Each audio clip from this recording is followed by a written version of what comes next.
اور وہاں پر اصحاب صفہ کے چبوترے سے حضور علیہ الصلاۃ والسلام نے مدرسے کی بنیاد رکھی۔ دنیا کے اندر جتنی مساجد ہیں کل قیامت کے دن یہ بیت اللہ کا حصہ ہوں گی، سب اس کے ساتھ مل جائیں گی۔ اور یہ بھی کان کھول کے سن لو، دنیا میں جتنے بھی مدارس ہیں یہ کل قیامت کے دن سب کے سب اصحاب صفہ کے چبوترے کا حصہ ہوں گی۔ اور میرے کملی والے پیغمبر معلم اعظم پھر جب دیکھیں گے یہ میرے شاگرد ہیں، یہ جو طلباء ہیں یہ مہمانان رسول ہیں، یہ حضور کے مہمان ہیں، تو میرے محترم سامعین حضور کتنے خوش ہوں گے جنہوں نے مدارس سے تعاون کیا، جڑے رہے ان کے ساتھ۔ باوجود اس کے طرح طرح کی باتیں سننے کو ملی، حوصلہ توڑنے والے لوگ ملے، یہ تو جی مولویوں کی فیکٹریاں ہیں، یہ تو جی مولویوں کی دکانیں ہیں، یہ تو جی مولویوں کا بزنس ہے، یہ تو جی فلاں ہے، یہ تو فلاں ہے۔ ایسی باتیں سننے کے باوجود پھر بھی مدارس سے تعاون کرتے رہے۔ انشاءاللہ العزیز کل قیامت کے دن جب اس کا صلہ ملے گا تو پھر پتہ چلے گا حضور کتنے خوش ہوئے۔ تو حضور نے مدرسے کی بنیاد رکھی، اصحاب صفہ کا چبوترا، اللہ ہم سب کو لے جائے۔ تو وہاں پر اس نیت سے، شاگردی کی نیت سے، اللہ اگر موقع دے تو ایک لمحے کے لیے بیٹھ جانا، میں بھی حضور کا شاگرد بن کے بیٹھا ہوں، اور دیکھنا کیا کیفیات دل کے اوپر وارد ہوتی ہے۔ تو حضرات صحابہ اکرام فرماتے ہیں ہم یہاں بیٹھ جاتے، حضور ہمیں کوئی باضابطہ نہیں پڑھاتے تھے، بس کو باہر سے لوگ مسئلے پوچھنے آتے، دین سیکھنے آتے، حضور تشریف لاتے، وہ سوال کرتے، ہم بھی سیکھ لیتے۔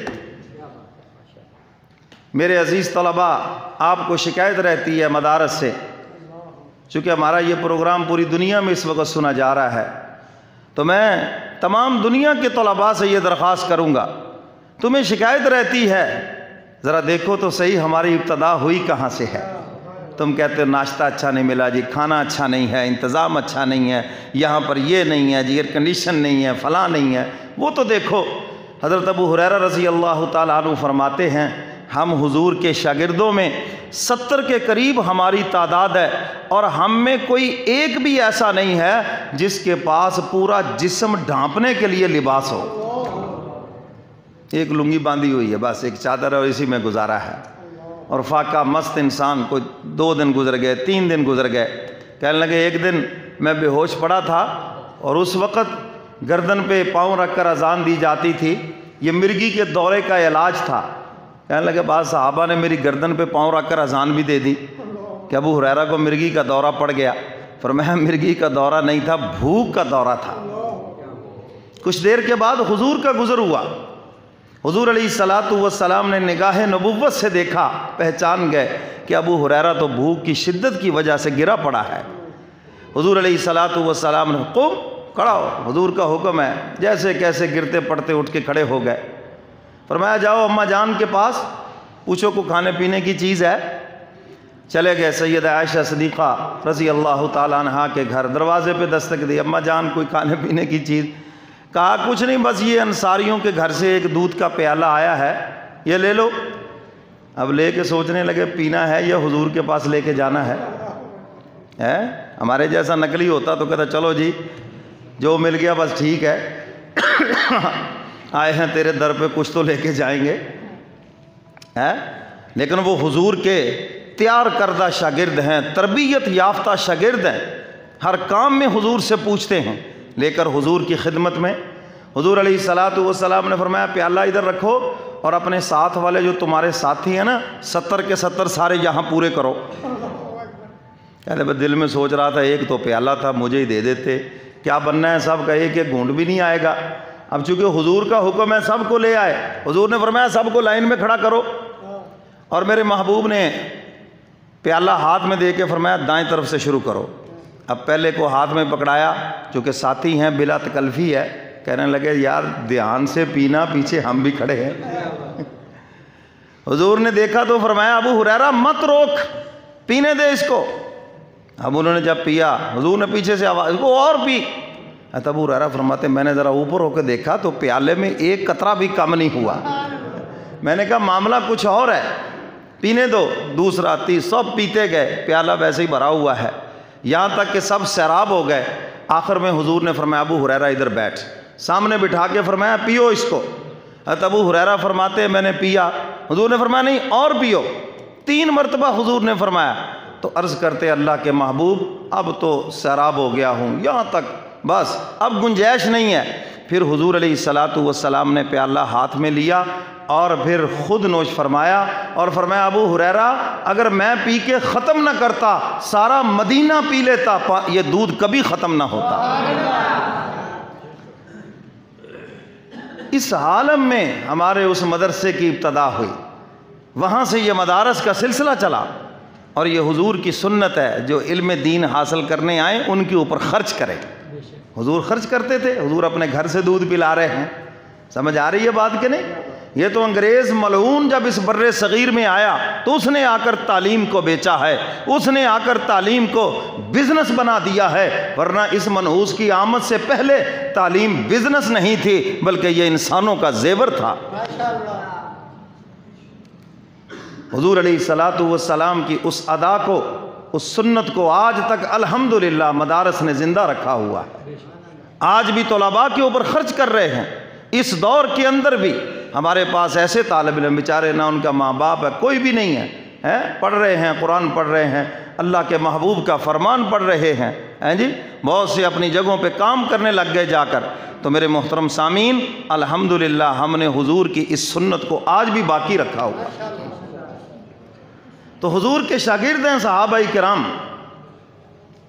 میرے محترم سامعین جو استاد جتنا کامل ہوتا ہے اس کے شاگرد بھی اتنے کامل ہوتے ہیں۔ آپ کہتے ہیں نا اس کو استادوں کے ہاتھ لگے ہوئے ہیں، جی یہ استاداں دا چنڈیا ہے، کہتے ہیں یا نہیں کہتے؟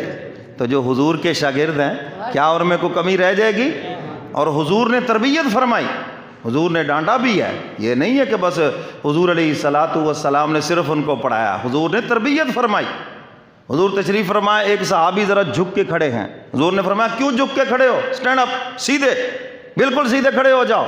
فرمایا میری شریعت میں جھکنا حرام ہے، میری شریعت میں صرف مولا کے آگے جھکنا ہے، بندوں کے آگے بالکل جھکنا نہیں ہے۔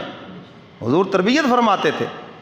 اللہ اکبر۔ ایک صحابی آئے، اللہ کے محبوب عرب کی رعایا آپ نے وڈیروں کو سجدہ کرتی، ہمارا بھی جی چاہتا ہے، ہمیں آپ سے محبت ہے، ہم بھی آپ کو سجدہ کریں، محبت کا سجدہ کریں۔ حضور نے فرمایا نہیں نہیں، میری شریعت میں سجدہ حرام ہے، اگر سجدے کی اجازت ہوتی میں عورت کو اجازت دیتا کہ وہ اپنے شوہر کا سجدہ کرے۔ تو فرمایا کہ میری شریعت میں سجدہ حرام ہے۔ تو حضور علیہ الصلاۃ والسلام نے تربیت فرمائی۔ اونٹوں کے باڑہ میں حضور تشریف فرما ہے، ایک صحابی تشریف لے آئے، حضور ناراض ہوئے، مارا رسی سے کمر کے اوپر، ہیں جی جس وقت میں جس کام کے لیے بیٹھتا ہوں تو وہ کام کیا جائے، اب میں یہاں پر کسی اور کام کے لیے، تم یہاں پہنچ گئے پیچھے۔ ایک دن حضور نے مجمع میں فرمایا بھائی دنیا میں اگر کسی سے میں نے زیادتی کی ہو تو اس کا مجھ سے بدلہ لے لو۔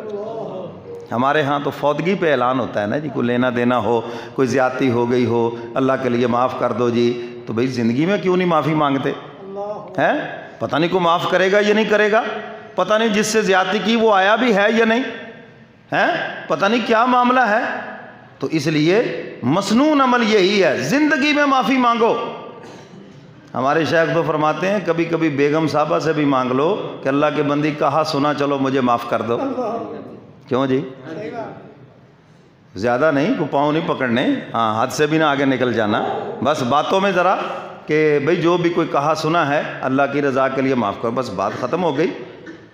تو زندگی میں معافی مانگو۔ حضور علیہ الصلاۃ والسلام بیٹھے ممبر پر، فرمایا معافی مانگتا ہوں اگر کسی سے زیادتی کی ہے۔ وہی صحابی اٹھ کے کھڑے ہو گئے، یا رسول اللہ آپ نے مجھے مارا ہے، میں نے بدلہ لینا ہے۔ حضور نے فرمایا لے لو۔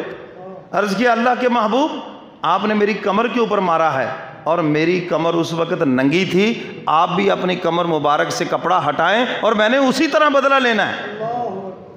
یہ میرے محبوب تربیت فرما رہے ہیں، میں آ جاؤ اسی طرح لے لو۔ صحابہ منع کر رہے ہیں، سیدنا عثمان غنی نے پاؤں پکڑا، کیا کر رہے ہو یار، حضور کو مارو گے ہمارے سامنے، لے لو جو لینا، پیسے لے لو جو کچھ لینا۔ انہوں نے کہا چھوڑو جی میں نے کچھ نہیں لینا، بس میں نے بدلہ ہی لینا ہے، میں نے بدلہ ہی لینا ہے۔ آ گئے حضور کے پاس، حضور علیہ الصلاۃ والسلام نے کمر مبارک سے چادر ہٹائی، میں انتقام لے لو، انہوں نے حضور علیہ الصلاۃ والسلام کی مہر نبوت اس کو بوسہ دیا اور عرض کیا حضور بدلہ ہو گیا۔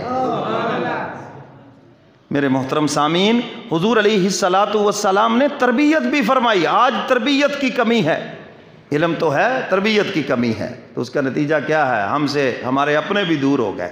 اس کا یہ نتیجہ نکلا، اپنے بھی ہم سے دور ہو گئے۔ غیروں کو تو ہم نے کیا قریب کرنا تھا، غیر مسلموں نے کیا ہمارے اخلاق سے متاثر ہونا تھا، ہم سے تو اپنے بھی متنفر ہو گئے، کیونکہ آج تربیت کی کمی ہے۔ تو حضور علیہ الصلاۃ والسلام نے تربیت فرمائی حضرات صحابہ کرام کی، اور یہ جو آیت کریمہ آپ حضرات کے سامنے تلاوت کی ہے، اللہ نے اس میں صحابہ کی شان کو بیان کیا ہے۔